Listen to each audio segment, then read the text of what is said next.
우리가 함께 나눌 말씀 제목이 뭐죠? 기도하고 낙심하지 마라. 오늘 누가복음 18장에 저는 6절부터 8절까지만 본문으로 읽었어요. 근데 18장의 1절을 보면 해설의 말이 있어요. 그러니까 복음서니까 나오는 말들이 어떤 말들은 예수님의 말씀이고 그리고 어떤 말들은 상황을 설명하는 해설인데 1절의 말씀은 해설이죠. 그럼 누가 쓴 거예요? 누가복음의 저자가 쓴 거죠. 그 해설에 예수님이 지금부터 하시는 얘기는 주제가 뭐냐? 우리가 항상 기도하되 낙심하지 말 것을 이야기하신 거다라고 친절하게 요약해서 얘기해주고 있어요. 우리가 항상 기도하는데 실망하거나 절망하거나 포기하지 않아야 된다. 1절의 주제가 벌써 나와 버렸어요. 그래서 제목에다가 그렇게 썼습니다. 기도하고 낙심하지 마라. 여러분들 기도하십니까?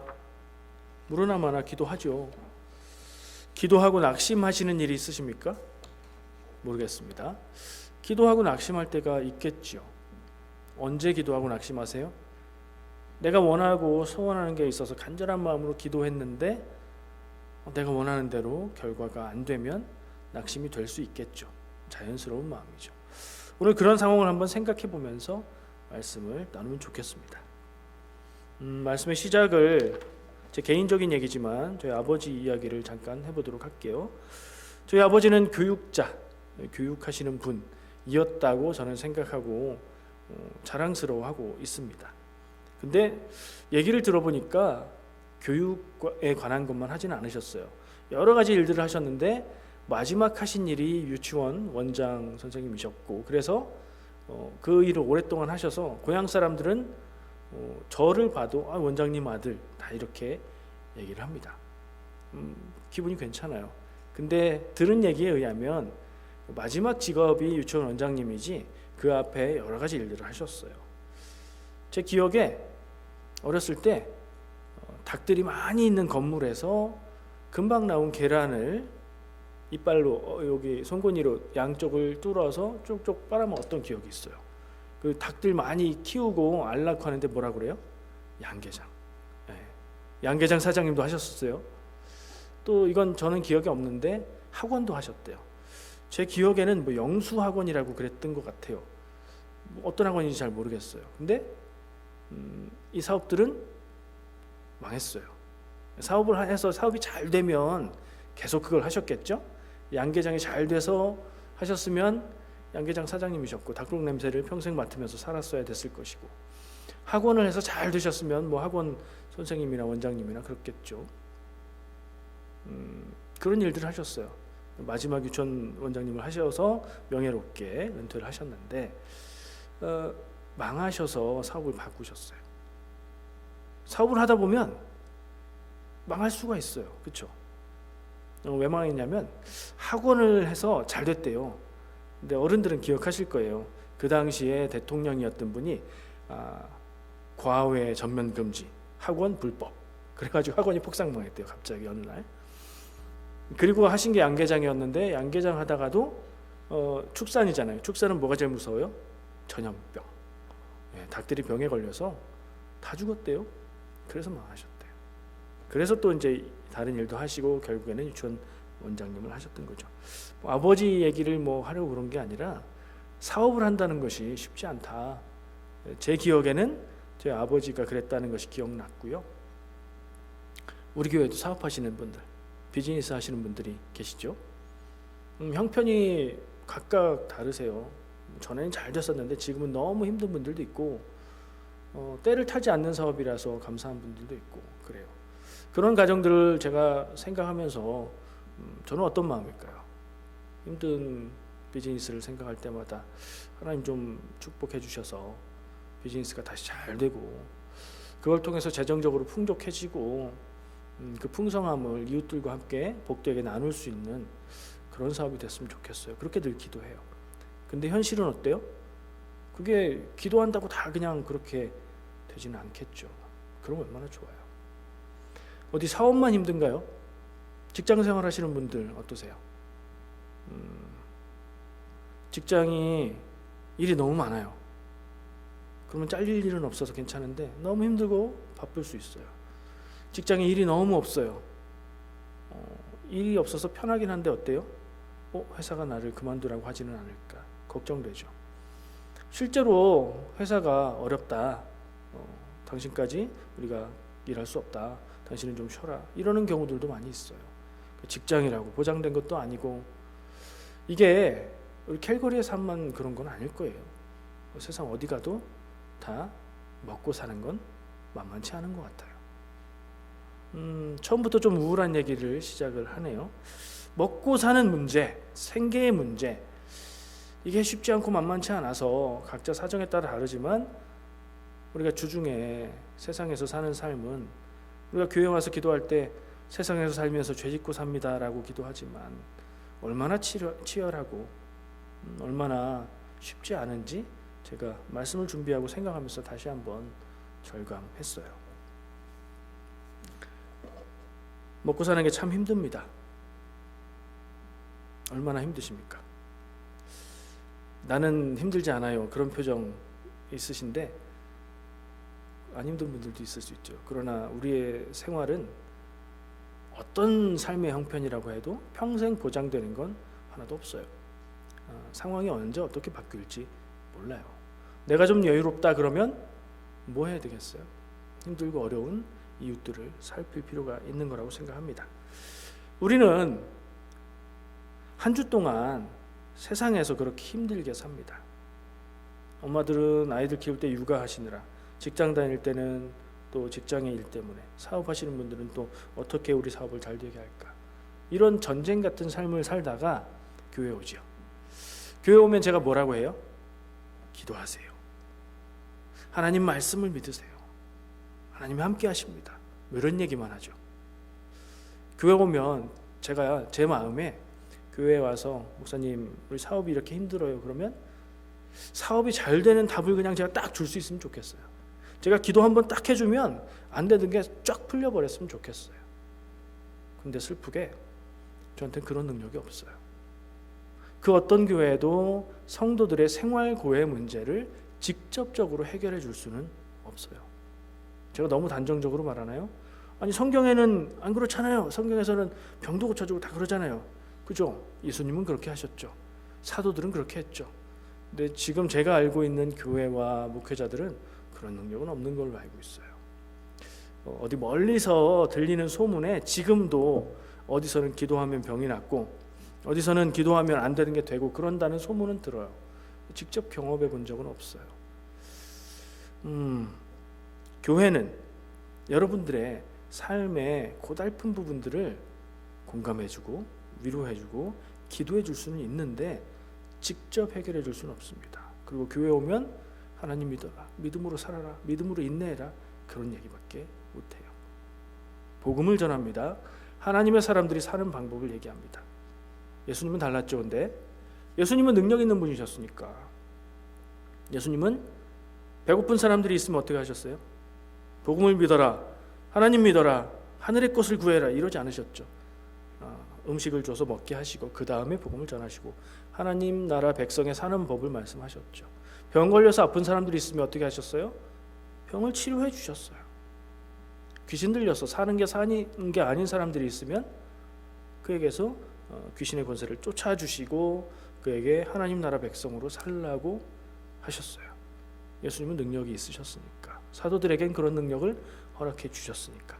물론 저도 그런 능력을 허락해 주셔서 행할 수 있으면 좋겠고 늘 기도하고 그래요. 근데 지금 현실은 그런 능력은 없습니다. 다행인 것은요, 교회가 다행인 것은 하나님의 말씀은 전할 수 있어요. 하나님의 뜻이 뭐라고 성경 가운데서 하나님의 뜻을 발견을 해서 전할 수 있어요. 그거는 하는 게 다행이라고 생각해요. 여러분들 이건 기도해 주셔야 될 일이에요. 여러분들이 기도해 주셔야 될 게 목회자와 교회를 위해서 성령의 능력이 충만해서 기도하면 병 다 고쳐지고 이런 것도 귀한 일이지만 더 우선적인 것은 하나님의 말씀을 살아있는 말씀으로 전하는 목회자, 전하는 교회, 세상 가운데 진정한 복음을 전할 수 있는 교회 되기를 위해서 기도해 주셔야 돼요. 그 혜택을 누가 받아요? 우리 교회 성도들 여러분들이 받는 거니까 기도해 주세요. 부탁드립니다. 저도 오늘 그걸 마음에 기도하고 있습니다. 오늘 말씀의 제목이기도 하고요. 제가 두 번째 주제로 적어놓은 것이 기도하고 낙심하지 말라예요.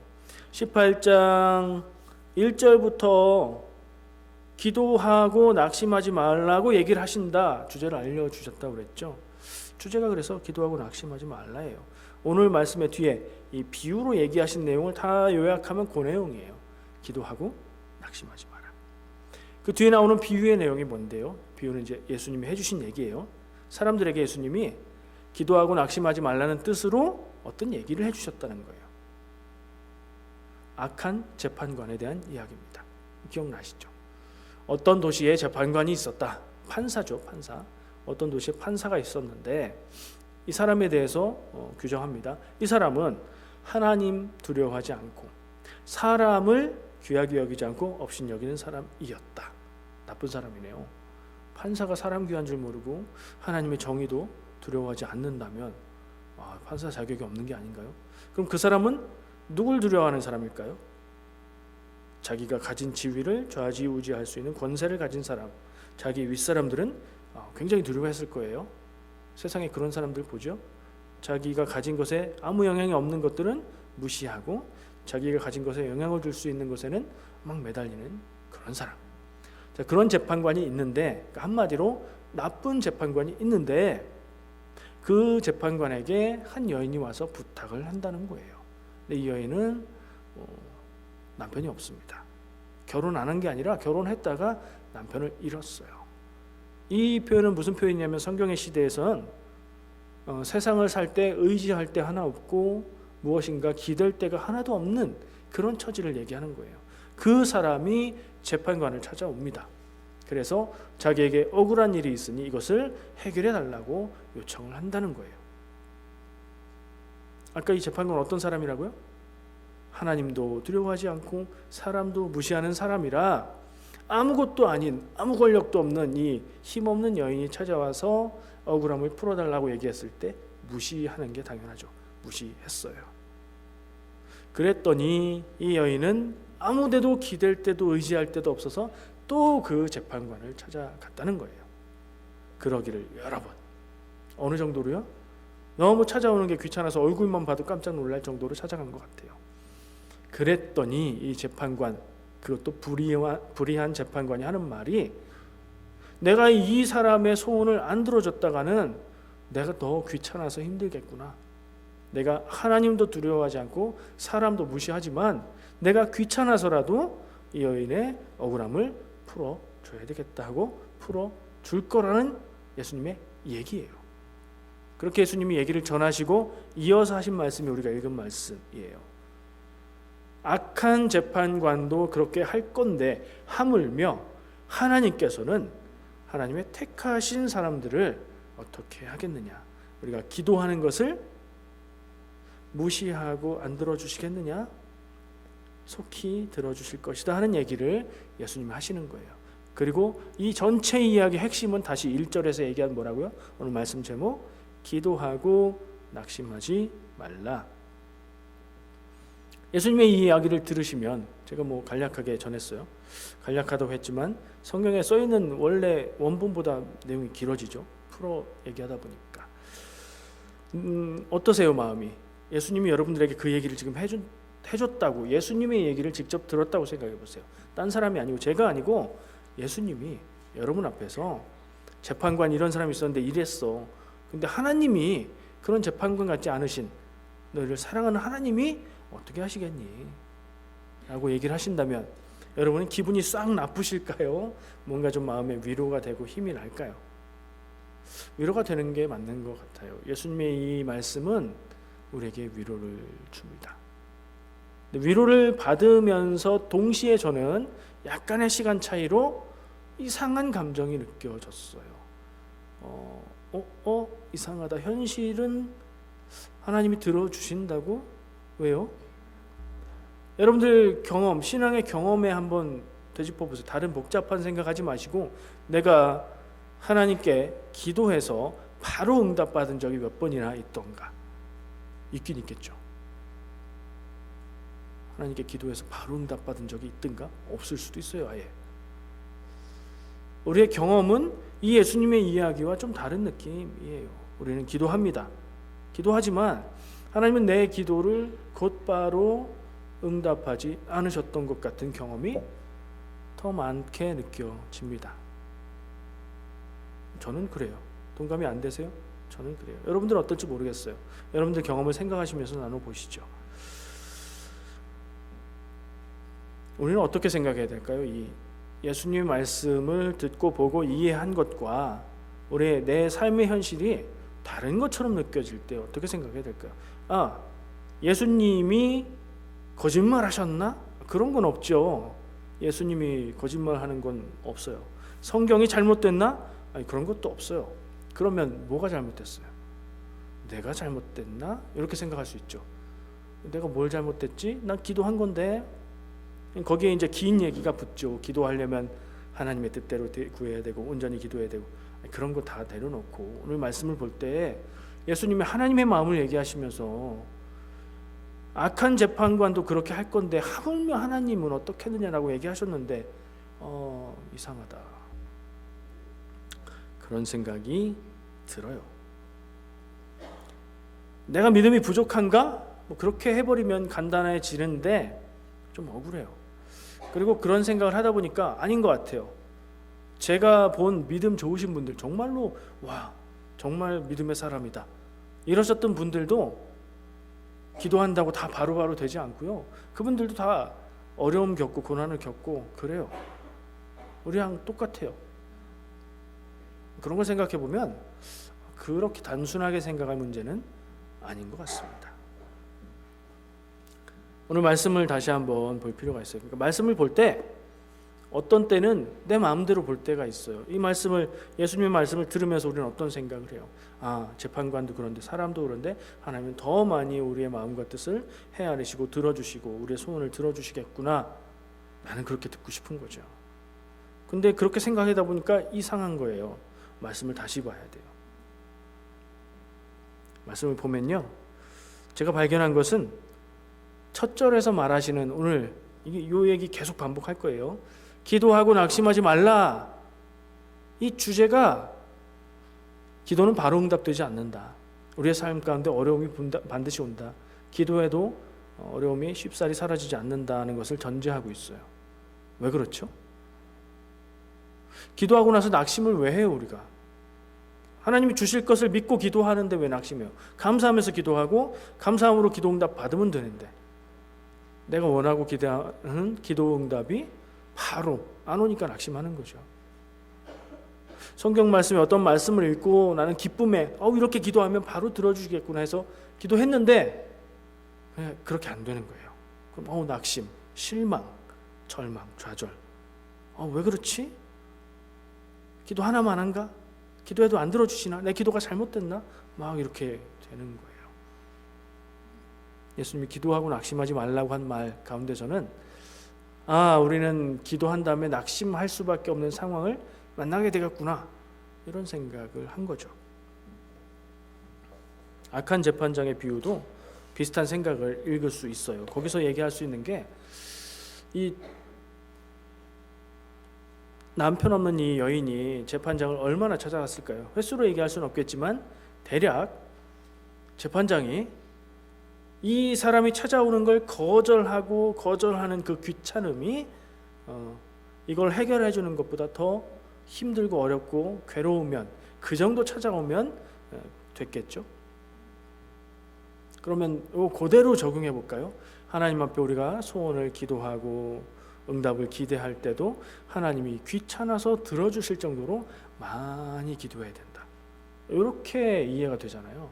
근데 물론 기도 많이 하는 건 중요합니다. 제가 그걸 부인하는 건 아닌데, 기도를 많이 한다고 해서 많이 하면 하나님 들어줄까요? 그럼 내가 기도 응답받지 못하는 이유는 기도의 시간과 횟수가 부족해서인가요? 엉뚱한 기도, 잘못된 기도를 해도 많이만 하면 들어주신다고요? 그거 좀 이상하죠. 말씀 가운데 또 하나 찾을 수 있는 게 7절 말씀이에요. 아까 우리가 읽은 본문 말씀 가운데 7절에 하물며 하나님께서 그 밤낮 부르짖는 택하신 자들의 원한을 풀어주시지 않겠느냐. 제일 앞에 하물며 하나님께서라고 얘기하고 있어요. 그러니까 악한 재판장도 이런데 하물며 하나님께서. 그럼 하나님과 악한 재판장은 같은 선상에 있는 거예요? 아니면 조금 달라요? 어떤 면에서는 같고 어떤 면에서는 다르죠. 하나님이 악한 재판장처럼 악한 하나님이라고 생각하면 이야기가 꼬이기 시작하죠. 비유의 함정이 거기 있어요. 잘못 이해하면 엉뚱하게 해석이 돼요.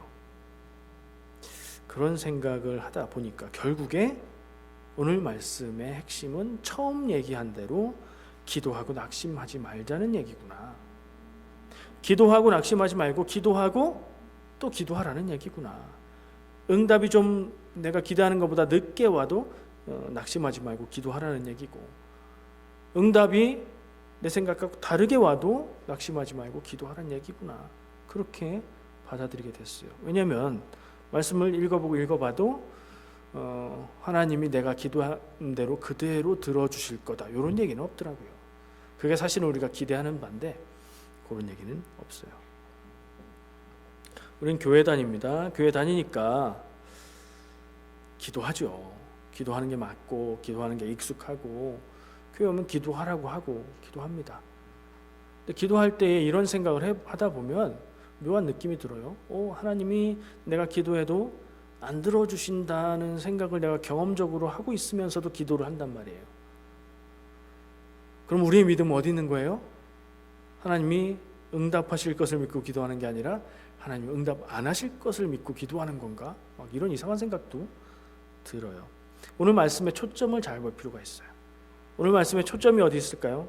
하나님이 주신다일까요? 아니면 낙심하지 마라일까요? 기도하고 낙심하지 마라가 주제라고 계속 얘기하고 있죠. 근데 기도하고 그리고서도 낙심하지 마라니까 기도하고는 기본이고 낙심하지 마라가 핵심이 될 수 있겠죠. 근데 우리는 낙심하지 말라는 음성을 듣는 게 아니라 하나님 주신다에 집중을 하게 되는 거예요. 마치 성경 말씀에 예수님의 얘기 중에 하나님이 너희들이 기도만 하면 그대로 다 주신다고 써 있는 것처럼 느껴질 만큼 그렇게 생각을 하는 거예요. 이 정도 얘기하면 여러분들 생각에 떠오르는 어떤 얘기가 있어요. 기도응답에 대한 얘기 많이 들으셨을 거예요. 기도응답에는 3가지가 있다. 이거 아시죠? 영어로 짧게 대답하는 거 있잖아. Yes or no or wait. 기도 응답해 주시는데 우리가 기도하면 하나님이 들어주시기도 하고 안 들어주시기도 하고 기다리라고 하시기 아직 때가 안 된 걸 수도 있다, 이런 설명을 하잖아요. 그걸로 결론을 내리고 싶진 않아요. 그건 맞는 얘기지만 그걸로 결론 내리고 싶진 않고요. 기도가 무엇일까 하는 생각을 해보게 됐어요. 여러분들에게 기도는 무엇입니까? 우리 기도하죠.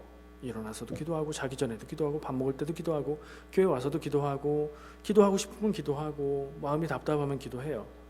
그렇게 자주 하는 기도는 여러분들에게 무엇입니까? 대답은 안 하셔도 되고 마음속으로 생각해 보세요. 나는 기도가 뭐지? 기도는 하나님께 청구서 내미는 건가요? 내가 마치 맡겨놓은 거 받을 거 있는 것처럼 하나님 이거 주세요. 내가 이거 지금 필요해요. 이거 해결해 주세요. 그게 아닌 거라는 걸 알지만 그럼 그게 아니면 뭐란 말이에요, 기도가. 하나님 앞에 우리가 뭘 기도해야 될까요? 그것을 깊이 좀 생각해 봤으면 좋겠어요. 저는 나름대로 기도에 대해서 생각하는 게 있어요. 여러분들 성경 공부나 여러 가지 말씀이나 들으면서 기도는 뭐다? 하나님과의 대화다. 요거 제일 많이 들으셨죠? 기도는 하나님과 대화래요. 대화는 그렇게 하는 사람도 있습니다만은 내가 하고 싶은 얘기만 막 하고 상대방의 얘기를 안 듣고 끝나는 게 대화는 아니죠. 기도가 하나님과의 대화라면 내 마음에 있는 것, 내가 아픈 것, 내가 힘든 것, 내가 속상한 것 하나님께 기도해요. 그리고 나면 하나님의 얘기도 좀 들어야 되겠죠. 근데 하나님이 대답하려고 그러면 우리는 아멘 그러고 일어난단 말이에요. 제가 생각하는 기도는요, 씨름이에요. 갑자기 웬 씨름이요?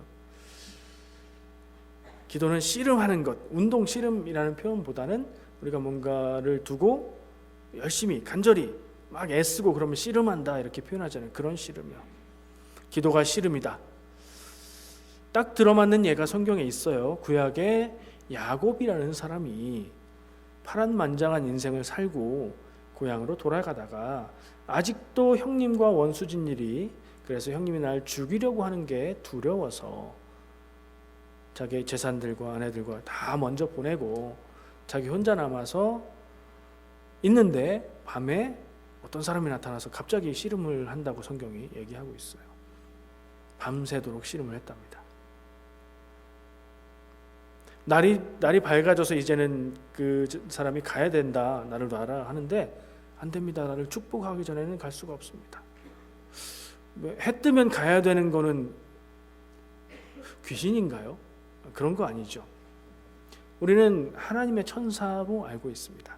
곧 하나님이세요. 하나님을 대신해서 왔기 때문에 하나님의 천사는 곧 하나님과 마찬가지예요. 하나님과 밤새도록 씨름 한 것은 상징적으로 이 야곱이 자기 인생을 놓고 하나님 앞에 축복 주시기를 밤새도록 기도했다는 표현으로 저는 듣습니다. 그런 씨름 말이에요. 근데 잘 생각해야 됩니다. 기도가 청구서는 아니라고 생각했을 때 우리가 기도하는 게 간절히 열심히 막 믿으면서 별 마음을 다해서 기도하는 그 씨름이 떼쓰는 건 아니어야 돼요. 아이들이 좀 떼쓰죠. 어떻게 하세요 그럴 때? 불이 올라오고 불의 말이 입에서 나가고 그러죠. 근데 아이들이 뗐을 때 좋은 거, 정당한 거, 그런 거 얘기하면 그렇게 올라오지 않죠. 아이들이 그러듯이 우리도 하나님 앞에 기도를 정말 말도 안 되고 정말 엉뚱하고 그러면 안 되는 것을 구할 때가 있다는 생각을 한번 해볼 수 있어요. 그렇게 기도한다. 그러면 하나님 어떻게 하실까요? 오케이, 좋아. 그 기도를 가지고 간절히 많이 오래 기도하면 하나님이 그래 하고 주실까요? 만약에 그러는 자녀에게 그렇게 하는 부모가 있으면 참 부모 자격이 없는 부모 아닐까 싶어요. 원하는 걸 다 해주는 게 좋은 건 아니에요. 하나님도 그렇게 하지 않으세요. 그래서 우리의 기도가 우리의 마음처럼 금방 내가 원하는 대로 되지 않고 혹은 내가 기대하는 것과 다르게 답이 올 때도 있는 거죠. 자, 기도가 씨름인데 떼쓰는 기도는 아니고, 그렇다면 어떤 의미에서 씨름이라고 얘기하는 거냐면요, 이렇게 표현을 해볼게요. 내 삶에 내가 하나님께 기도하고 싶은 문제가 있어요. 부정적인 표현이라기보다는 내가 하나님께 기도하고 싶은 일이 있단 말이에요. 내가 어려운 일을 겪습니다. 내가 감당하기 너무 힘들어요. 하나님께 기도할 수 있죠. 내가 감당하기 너무 힘든 사람이 있어요. 근데 안 만날 수 없어요. 하나님께 기도할 수 있죠. 뭐가 됐든지 재정적인 어려움을 겪어서 뭐 기한이 있어서 그 전에 해결을 해야 돼요. 그것도 기도할 수 있어요. 사실은 우리는 무엇이든지 하나님께 기도할 수 있습니다. 어린아이가 울고 떼쓰고 바닥에 구르는 정도만 아니면 엄마 아빠한테 무엇이든 얘기할 수 있죠. 내 마음, 나의 속상함, 나의 외로움, 내가 힘든 거, 그거 기도하는 건 좋아요. 뭐가 됐든지 좋아요. 근데 문제는 그것을 그대로 내가 원하는 대로 해결해 줄 거라고 기대하는 게 어린아이 같은 수준의 믿음이라는 거지요. 씨름은 그런 씨름이 아니라 문제를 가지고 하나님 앞에 나아가서 씨름하는 거예요. 문제와 내가 감당하기 어려운 그 문제, 하나님 앞에, 딴 데 가서 하는 게 아니에요. 하나님 앞에서 그 문제를 놓고 씨름하는 거예요. 하나님께 기도하고 이야기하고 내 마음도 내어놓고, 처음에는 내가 원하는 것만 얘기하죠. 근데 하나님이 금방 뭐 답 주거나 뭐 이러지 않으세요. 그럼 어떡하죠? 따져야죠. 하나님 왜 안 들어주세요? 하나님 왜 답 안 하세요? 내 마음속에서 기도하면서 내가 그걸 하는 거죠. 하나님과 대화를 그렇게 하는 것. 그럼 어떤 일이 생겨날까요? 하나님을 원망하는 마음이 아니라 하나님이 응답 안 해주시네, 하나님이 답을 안 주시네, 왜? 뭐가 잘못됐지? 내가 잘못됐나? 거기가 잘못됐나? 뭐가 문제지? 생각하면서 기도하게 되잖아요. 그걸 또 하나님께 기도하면서 씨름한다는 거예요. 하나님 뜻을 우리는 전혀 모릅니다. 내 뜻은 알죠. 하나님의 뜻은 전혀 모르는데 기도하는 거예요. 기도하기 시작하는 거예요. 기도의 시작은 어린아이가 떼쓰듯이 해도 괜찮아요. 그렇게 시작하지만 낙심하고 거기서 끝내지 말라는 거예요. 예수님의 이 말씀이. 어린아이처럼 떼쓰는 기도를 했는데 안 들어주시면 실망, 낙심, 앞으로 기도 내가 하나 봐라, 교회 떠나, 이런 게 아니라 낙심하지 말고 계속 기도해라. 저는 그걸 계속 씨름하라 라고 표현하는 거예요. 그 문제를 놓고 하나님의 뜻을 하나도 몰랐던 내가 그걸 놓고 기도하기 시작합니다. 그 문제에 집중하기 시작해요. 거기에 대한 하나님의 뜻을 헤아려 봅니다. 나는 이해 못하지만 하나님의 뜻은 어디 있을까? 성경 말씀도 생각해보고 내가 알고 있고 들었지만 깨닫지 못했던 내용들을 기억해 봅니다. 하나님 앞에 기도하고 지혜를 구합니다. 답은 어디 있는지 계속해서 씨름합니다. 그러면 집중력이 생겨요. 사람이 어떤 한 곳에 집중하다 보면요, 아주 미세한 차이도 발견하게 되고 거기에 대해서 전문가처럼 훈련이 되게 돼 있어요. 우리의 기도가 그런 씨름을 통해서 집중하게 되면 거기에서 일어나는 긍정적인 현상은 하나님의 음성을 듣게 되는 거예요.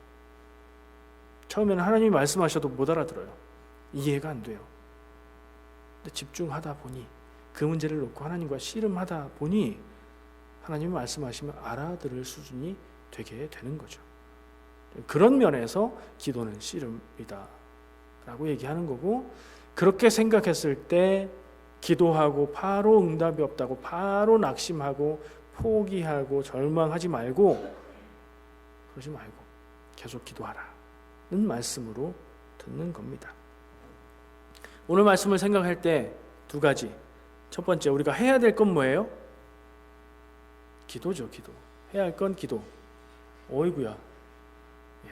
우리가 해야 할 건 기도. 그럼 하지 말아야 할 건 낙심이에요. 절망이에요. 포기예요.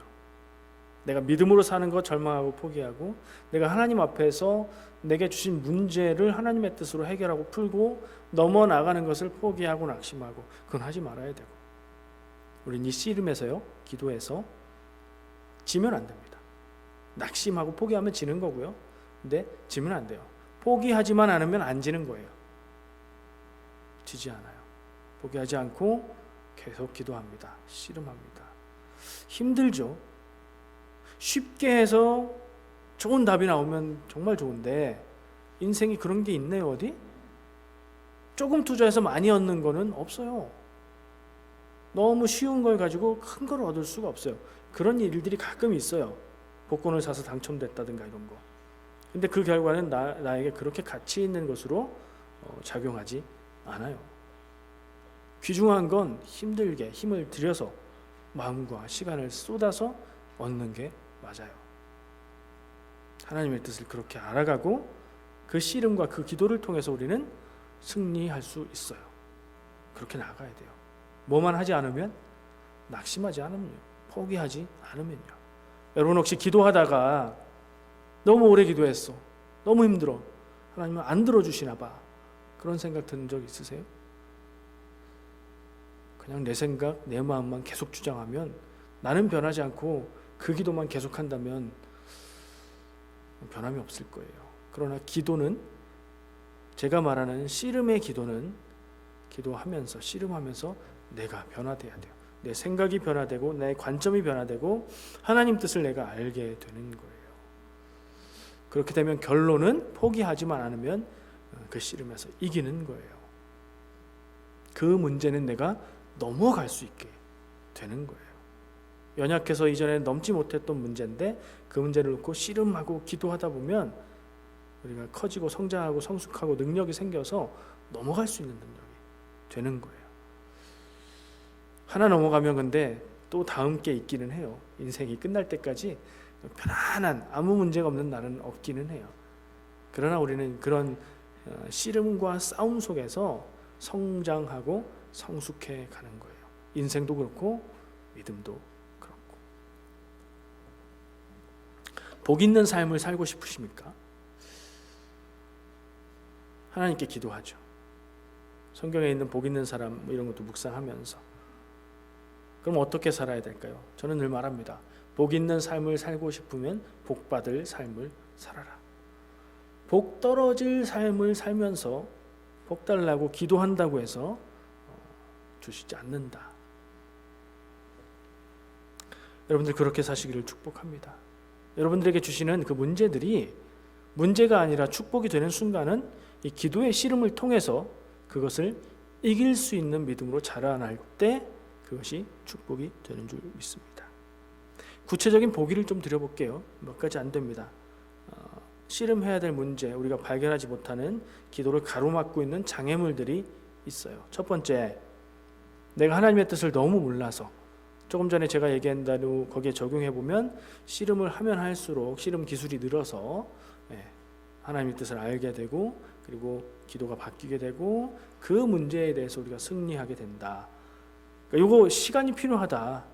우리가 훈련과 노력과 시간이 필요하다. 금방 쉬운 답이 나오진 않는다. 그런 얘기로 생각할 수 있겠죠. 두 번째, 내 삶이 죄에 붙들려서 이게 풀려지지 않으면 내가 넘어갈 수 없는 장애물이 된다는 것도 기억할 필요가 있어요. 근데 그런 문제들은 대체로 우리가 죄라고 인식을 못합니다. 우리의 삶 가운데 많은 문제들이 있어요. 문제투성이에요 다. 근데 내가 뭐가 문제가 있어? 그러면 문제가 더 많은 거예요. 내가 문제가 있지. 그러면 시작할 수 있어요. 죄의 문제가 있으면 기도가 막힌다고 표현들 하죠. 하나님과 나 사이에 기도가 응답받고 하나님의 뜻대로 살아가는 삶에 장애물이 됩니다. 넘어갈 수가 없게 돼요. 그러면 그 문제를 발견하고 해결해야 되는 겁니다. 크게 두 가지 정도로 볼 수 있어요. 구체적으로 얘기하면 습관적인 죄일 수도 있습니다. 습관 무섭습니다.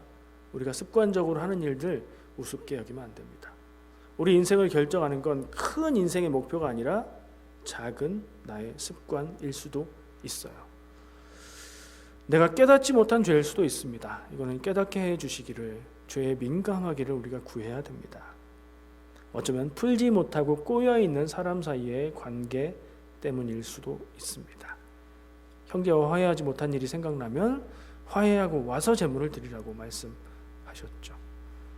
관계가 막혀있는 사람이 있는데 하나님이 내 기도를 다 들어주시고 믿음의 일들이 쑥쑥쑥 자라나지 않을 겁니다. 어쩌면 용서하지 못하는 마음이 있어서, 내 마음에 미움이 있어서 그것이 가로막고 있는 줄도 모르겠습니다. 오늘 말씀 나누는 가운데 이것들이 좀 떠오르시고 발견이 됐으면 좋겠고,